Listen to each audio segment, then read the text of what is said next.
muy similar.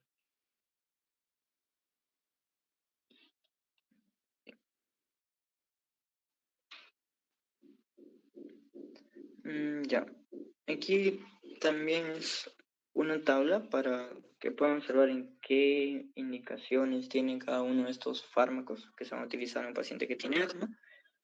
Pero como ya les había mencionado, podemos utilizar un corticoide inhalado asociado a LABA como terapia de mantenimiento, pero también como terapia de alivio, ¿no?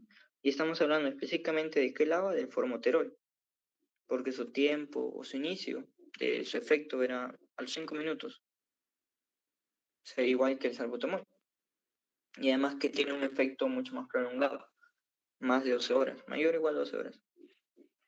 Y en cambio, esta misma terapia de corticoides asociado al LABA, pero si utilizamos el salmeterol, que también es un LABA, pero es un LABA que no iniciaba a los 5 minutos, sino iniciaba a partir de los 30 minutos de efecto. Entonces, obviamente no podemos utilizarlo como terapia de alivio, pero sí como terapia de mantenimiento. Mm, algo que me había olvidado era acerca de glucorticoides orales. Si se dan cuenta aquí, en el paso 4, no, esto sería un paciente muy leve. No, el paso 1, el paso 2, pacientes leves, pacientes moderados, y aquí, paso 4, en pacientes que ya están graves, ¿no? Y en estos pacientes se menciona que se puede llegar a utilizar glucorticoides orales. O sea, no solo inhalados, porque se le puede agregar glucorticoides orales. Un equipo de eso, creo, asma persistente grave. Ya, a ver, ¿qué más? Y ahora vamos a pasar con un paciente que tiene POC. No, un paciente que tiene POC lo podemos clasificar en un tipo E, A o B. Sí, digamos que vamos a tener estos tres tipos de pacientes, donde el A y el B, digamos que va a ser, no van a estar tan graves, en cambio el E sí va a estar mucho más grave. ¿Sí? Ahora, ¿qué tenemos que tener en cuenta para clasificar si es A, B o E? La historia de sus exacerbaciones y los síntomas que tiene el paciente. Para la historia de sus exacerbaciones hay que tener en cuenta que si ha tenido mayor o igual a 2 exacerbaciones moderadas o que una exacerbación lo haya llevado a hospitalización, entonces lo clasificamos como un paciente E. En cambio, si el paciente ha tenido de 0 a 1 exacerbación moderada que no lo ha llevado a hospitalización, entonces puede ser o bien A o bien B. ¿De qué va a depender? De los síntomas, ¿no? Y para ello vamos a utilizar las escalas MMRC y la escala CAT. Si consideramos una escala MMRC de 0 a 1, entonces es un paciente A, o con CAT menor a 10 es un paciente A. Y si tenemos una escala MMRC mayor a 2, mayor o igual a 2, y mayor o igual a 10, entonces paciente del tipo B. Ahora, solo para recordar la escala MMRC, tenemos 4 grados, en donde grado 0 es en que tenemos la mayoría de personas, ¿no?, que nos cansamos. A ver, esta escala MMRC es para clasificar a la Disney, ¿sí? Entonces, todos cuando realizamos un ejercicio extenuante sentimos esa sensación de disnea, de que nos falta el aire. Entonces, todos en sí estamos en grado 0. Ahora, el grado 1 es aquel paciente que se va a agitar o sentir que le falta el aire cuando corre un largo tramo o está subiendo una colina y se cansa. El grado 2 es aquellos pacientes que sienten que caminan más lento que las demás personas de su edad o necesitan estar parándose y tomar aire para seguir con un tramo muy largo. En pacientes con MMRC de grado 3 son aquellos pacientes que sienten la sensación de disnea cuando caminan aproximadamente unos 100 metros o suben una colina. Y los pacientes con MMRC de tipo 4 son aquellos pacientes que realizan o no pueden realizar sus actividades cotidianas como vestirse, desvestirse, debido a que si lo realizan van a tener disney. Y por otro lado, la escala CAT es, como podemos observar, eso. Podemos ir puntuando de 0 hasta 5. Y vamos o va a evaluar si el paciente tiene tos, si tiene flema, si se cansa al subir una colina o escaleras, si tiene limitación de sus actividades cotidianas, si tiene o no energía. Sí, eso básicamente, y luego lo vas a ir pudiendo clasificar, ¿no? El paciente. Y si te da más de 10, entonces, y además tiene un MMRC mayor o igual a 2, entonces es un paciente del tipo B. Y si es del tipo A, del tipo B o del tipo E, me va a importar porque dependiendo de eso se va a dar un cierto tratamiento. Ahora, entonces, en estos pacientes con EPOC también hay que tener en cuenta sus exacerbaciones como disnea o demás exacerbaciones. Si el paciente, por ejemplo, con EPOC ya con disnea, o bien se le da un LABA o un LAMA, pero si no responde adecuadamente a ese LABA o LAMA, entonces se da ambos, no se combina. Ahora, un paciente que tiene exacerbaciones, de la misma manera, o bien se le da un LABA o un LAMA. Si no responde, luego tenemos que evaluar su cantidad de eosinófilos en sangre. Si la cantidad de eosinófilos en sangre es mayor a 300, mayor o igual a 300, entonces se da un LABA más LAMA más un corticoide inhalado. Pero si la cantidad de eosinófilos en sangre es menor a 300, se da un LABA más un LAMA. Ahora, en caso tengamos que sus eosinófilos es menor a 300, ya, le damos un LABA más un LAMA. ¿Qué pasa si el paciente no responde? Ahora evaluamos también sus eosinófilos, ¿no? Pero vemos si es menor a 100 o si es mayor a 100. Si es mayor a 100, entonces seguimos esta vía. Le damos un LABA más un LAMA más un corticoide inhalado.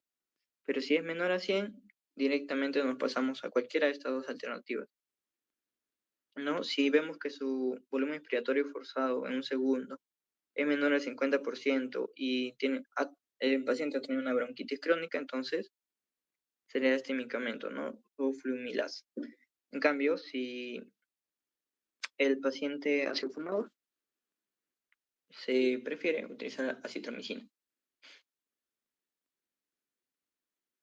Ya. Y esto es lo que les había mencionado, ¿no? ¿Para qué me servía clasificar al paciente en A, en B o en E? Eso, mira, entonces, una vez que ya lo hemos clasificado según la escala MMRC o según la escala CAT, según estos scores, podemos identificar si este paciente es de tipo A, de tipo B o del tipo E. ¿No? Este mecanismo, o bueno, este algoritmo ya prácticamente lo he explicado, ¿no? Si es del tipo A, entonces se le va a administrar un LABA o un LAMA. Si es del tipo B, se le administra una terapia combinada con LABA y LAMA. Y si es del tipo E, se administra esta misma terapia combinada, LABA o LAMA, o bien dependiendo del conteo de eosinófilos. Si es mayor a 300, entonces se puede asociar un corticoide inhalado, ¿no? Es decir, esta terapia triple. Ahora, si no respondiera a ninguno de estos tipos de terapia, entonces se puede asociar un SABA o un SAMA. Ya, ahora, para ir terminando, ahora vamos a hablar de las metilxantinas, ¿no? Que ya les había mencionado. Estas metilxantinas son inhibidores no selectivos de la fosfodiesterasa, ¿no? Y la fosfodiesterasa que estaba en el músculo lisobronquial era fosfodiesterasa 4. Entonces, esto sí me conviene, ¿no? Que puede inhibir a la fosfodiesterasa tipo 4, pero no solo inhibía este tipo de fosfodiesterasa. Y por si no se acuerdan, ¿cuál era el mecanismo de esta fosfodiesterasa? era básicamente convertir el AMP cíclico en AMP, ¿no? Y el AMP cíclico, ¿qué es lo que hacía?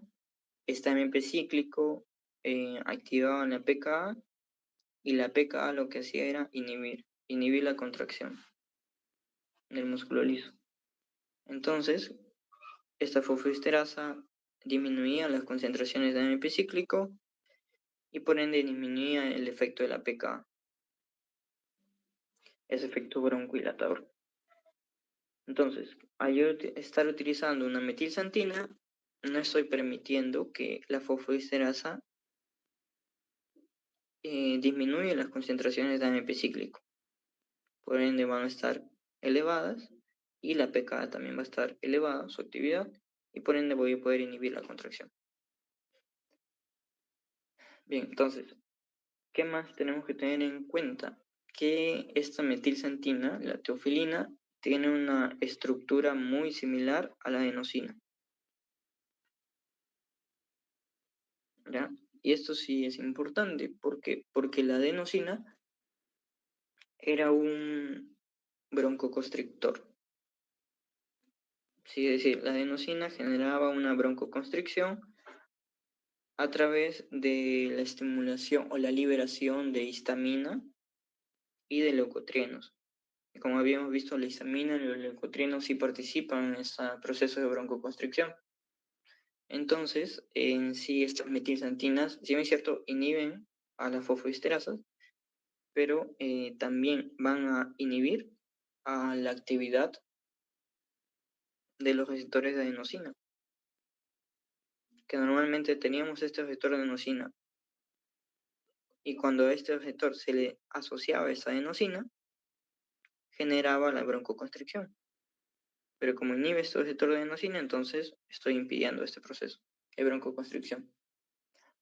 Ahora, a dosis terapéuticas, la teofilina principalmente lo que va a hacer es mediar la apoptosis de estas células inflamatorias, como son los eosinófilos, los linfocitos T, los mastocitos, los macrófagos, de tal manera que yo voy a poder, bueno, principalmente se ha visto en los eosinófilos y neutrófilos, ¿sí? En las demás células, linfocitos, mastocitos, macrófagos, principalmente predomina esos efectos mencionados, ¿no? Por ejemplo, mastocito, disminuir la cantidad de mediadores, macrófagos, la cantidad de citocinas inflamatorias, los linfocitos T, también la liberación de estas citocinas inflamatorias. Las principales células son los eosinófilos y también neutrófilos. Ahora, entonces, van a mediar a dosis terapéuticas, que era de 5 a 15 microgramos por decilitro, van a mediar la apoptosis. Y otro efecto que van a tener es aumentar la actividad de la histona desacetilasa del tipo 2. Y esta histona desacetilasa del tipo 2, al verse aumentada su actividad, lo que va a hacer es inhibir a la formación de genes inflamatorios, la activación de estos genes inflamatorios. Por ende, no voy a poder, o bueno, voy a disminuir la cantidad de inflamación. Todo esto sucede a dosis terapéuticas. Ahora, a dosis terapéuticas, como se había mencionado, no tienen tanto efecto sobre esta fosfodiesterasa, pero su efecto antagónico de los receptores de adenosina sí nos van a servir para evitar esa broncoconstricción. Bien, ¿qué más tenemos? Tenemos que estas metilxantinas primero se administran por vía oral y van a tener una absorción muy rápida y completa. Y van a ser metabolizadas por el CYP1A2, ¿no? Es decir, se metabolizan a nivel hepático. Ahora, este metabolismo o esta enzima CYP2 se va a poder ver estimulada o inhibida. Es decir, va a haber un proceso de inducción enzimática o un proceso de inhibición enzimática, específicamente estos CYPs. De tal manera que al verse tan alterada, por ejemplo, como hábitos como fumar, que aumenta la eliminación debido a que aumenta la actividad de este CYP1A2, o al verse disminuida en un paciente que tiene una enfermedad hepática, un paciente con edad avanzada, entonces su eliminación de este fármaco va a ser muy variable. Sí, es por eso que estas dosis terapéuticas que va de 5 a 15 miligramos por decilitro va a variar mucho porque va a depender de cada persona, ¿no? Dependiendo si hay un aumento de la actividad de este CYP1 a 2 o si tiene una disminución de la actividad de este CYP1 a 2, estas dosis van a poder variar.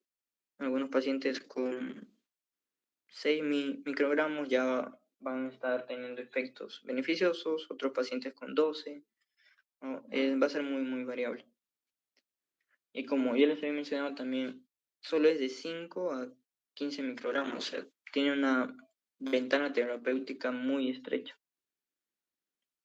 Es por ello que si damos más de 15 microgramos por decilitro, va a haber una mayor cantidad de efectos adversos.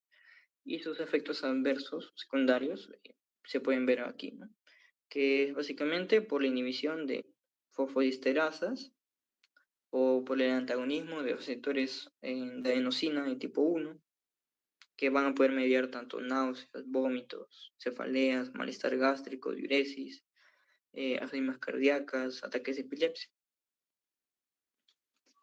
Es por ello que no se suele utilizar demasiado o se suele utilizar como tratamiento complementario, principalmente porque es mucho menos costoso que un LABA, ¿no? También se puede utilizar para un asma leve, persistente, o paciente que no responden a los agonistas beta, ¿no? Y esas son las principales funciones de las metilxantinas, ¿no? Y eso sería todo. Sí, porque no tengo.